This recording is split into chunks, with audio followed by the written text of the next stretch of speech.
7h35 sur Sud Radio, week-end de chassés croisés entre Juilletistes et Haussiens. Orange et rouge aujourd'hui dans le sens des départs selon Bison Futé. Et même journée noire demain. Avec le monde sur la route, c'est d'autant plus important d'être bien prêt pour les départs comme pour les retours. Et nous sommes avec Sophie Saintin, déléguée générale de la prévention routière. Bonjour, merci beaucoup d'être avec nous. Bonjour. Alors, est-ce que on a une idée du nombre de véhicules que l'on va rencontrer sur les routes ce week-end de chassés croisés ? Alors non, c'est très aléatoire. Enfin, en tout cas, moi, j'ai pas ce chiffre-là, mais ce qui est sûr, c'est que on va être nombreux sur les routes ce week-end, que ce soit pour partir en vacances ou pour revenir. C'est le principe du week-end du chassé croisé. Donc, ça veut dire nombreux dans les deux sens, nombreux sur les aires de repos et les aires d'autoroute. Et ça veut dire aussi nombreux aujourd'hui à préparer un départ dans un sens ou dans un autre. Alors, ce départ, justement, on le prépare. Comment, qu'est-ce qu'on doit vérifier sur notre voiture quelques heures avant ou bien la veille de ce départ ? Alors là, on est à quelques heures du départ pour certains ou 24 heures pour d'autres. L'idée, en fait, dans la question du départ en vacances, que ce soit d'ailleurs départ en vacances ou retour, c'est la question de l'anticipation. Anticipation, c'est pas forcément s'y prendre très longtemps à l'avance, mais en tout cas, c'est de bien avoir en tête, un peu comme si vous aviez une petite checklist ou une liste de courses de tout ce qu'il y a à faire. Donc, il y a des éléments à préparer avant de partir, notamment, alors le mieux, c'est d'avoir fait un tour chez son garagiste pour vérifier que tout va bien du côté du véhicule et notamment les freins, la direction, les amortisseurs. Donc ça, c'est plutôt un garagiste qui le fait. Là, on est à quelques heures de partir. Donc si vous l'avez pas fait, prenez quand même le temps de la réflexion. Et après, il y a des choses qu'on peut vérifier soi-même, notamment les niveaux de lave-glace, d'huile, de liquide de refroidissement. Ça, c'est vérifiable soi-même.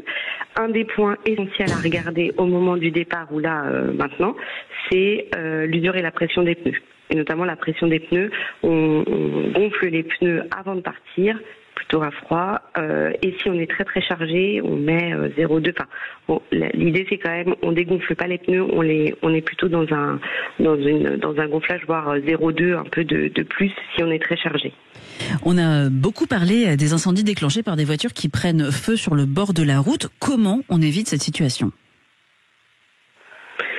Alors, le sujet des véhicules, ça veut dire que là aussi c'est une anticipation. Si vous voyez un voyant qui s'allume ou s'il y a quoi que ce soit d'anormal dans le véhicule ou que vous sentez une odeur, enfin peu importe, en tout cas, on s'arrête. On peut s'arrêter aussi régulièrement. S'arrêter, c'est bon pour le conducteur, c'est bon pour les passagers, mais c'est aussi bon pour le véhicule, notamment quand il fait très chaud. Après, il y a plein de causes différentes, donc c'est très aléatoire. Mais l'idée, c'est d'anticiper et de se dire que si on sent une problématique, on s'arrête. Ces pauses, c'est aussi l'occasion peut-être de vérifier notre chargement, parce que parfois les voitures, on les voit avec les coffres de toit, les vélos à l'arrière, on vérifie que tout est bien attaché ? Oui, alors le chargement. Une fois que vous avez vérifié le véhicule, on charge le véhicule et on vérifie, là aussi c'est une question d'anticipation, le chargement du véhicule, ça se fait, on met tout dans le coffre. Bien arrimé, bien fermé. On peut avoir un coffre de toit. Si on a un coffre de toit, on vérifie que le coffre de toit est bien arrimé et qu'il est bien attaché. Et quand on fait des pauses, on vérifie à chaque fois qu'il est bien serré et qu'il est bien attaché. Et surtout dans le véhicule, ce qu'il faut bien comprendre, c'est que on met tout le plus bas possible dans le coffre essentiellement. On met le moins de choses dans l'habitacle parce que, je vous donne cet exemple, une bouteille d'eau que vous poseriez sur la plage arrière, c'est un projectile en cas de freinage d'urgence. Ah oui. Donc c'est un projectile très très lourd et qui peut être vraiment dangereux. C'est un exemple, mais tout ce que vous pourrez poser, j'en sais rien moi, les téléphones, les accessoires, les jouets pour enfants, enfin tout ça, vraiment, on fait au minimum et on arrive le plus bas possible. Qui dit bien sûr, on vérifie que tout le monde soit bien attaché. Oui, ça, c'est un des points aussi essentiels. Au moment du départ, que le siège auto soit bien attaché dans le véhicule et que les enfants soient bien attachés, eux, dans le siège auto. Et on vérifie à chaque fois au cours du trajet, quand on monte et quand on descend de voiture pour les pauses. Chassé croisé dit bouchon à prévoir. Dans les bouchons, on garde son calme, on garde ses distances ? Oui, dans les bouchons, on garde son calme. Il faut se dire que les départs en vacances, c'est déjà les vacances. Donc on est zen, on est tranquille, on se met pas de pression sur l'heure d'arrivée, parce que c'est le meilleur moyen de faire monter la pression dans le véhicule, si je puis dire. Voilà, on arrive quand on arrive, c'est déjà les vacances, on profite du trajet tranquillement. Et là aussi, la question de l'anticipation, c'est de se dire qu'il peut y avoir un ralentissement, on est nombreux, toujours garder ses distances de sécurité. Même quand le trafic est important, on garde ses distances de sécurité au maximum. C'est le meilleur moyen de se laisser de la marge en cas de freinage d'urgence et d'éviter l'accident. Et on garde les yeux sur les routes, on le rappelle, ça en toutes circonstances, le téléphone est rangé. Oui, le téléphone. Alors le téléphone, au moment de partir, vous allez vouloir mettre la playlist, le GPS, tout ça c'est pareil, anticipation. On monte dans la voiture, avant de démarrer, on programme tout ça. Et si on a besoin de changer à un moment ou à un autre pendant le trajet, si on est seul, on s'arrête. C'est l'occasion de faire une pause. Et si c'est pas le cas, si on est à plusieurs, on passe le téléphone pour le GPS ou pour la playlist aux passagers.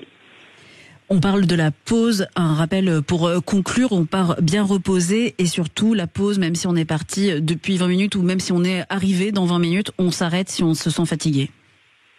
Oui, alors il y a des heures un peu qu'on appelle un peu critiques, donc entre 2h et 5h du matin ou après entre 13h et 15h après le repas, ça peut être un moment un peu où on peut ressentir un peu de fatigue. Oui, à chaque instant, là encore, c'est une question d'anticipation. Vous sentez les premiers signes de fatigue, rien ne peut lutter contre la fatigue, vous vous arrêtez. On trouve la première heure de repos, on s'arrête. Il n'y a pas de recette miracle, un café, etc. Ouvrir la fenêtre, mettre la musique plus fort, ça va pas vous réveiller plus. Donc on s'arrête, on fait une pause, on se repose. On peut dormir un quart d'heure, on recharge les batteries comme ça, ou on passe le volant à un autre conducteur. Peu importe, 20 minutes, un quart d'heure, une demi-heure ou 1h45 après être parti, vous dites non mais il reste un quart d'heure, je m'arrêterai dans un quart d'heure pour faire la pause dans 2 heures. Non, on s'arrête au moment des premiers signes de fatigue. Merci beaucoup pour tous ces rappels de sécurité. Sophie Saintin, déléguée générale de la prévention routière. On vous souhaite une très bonne journée.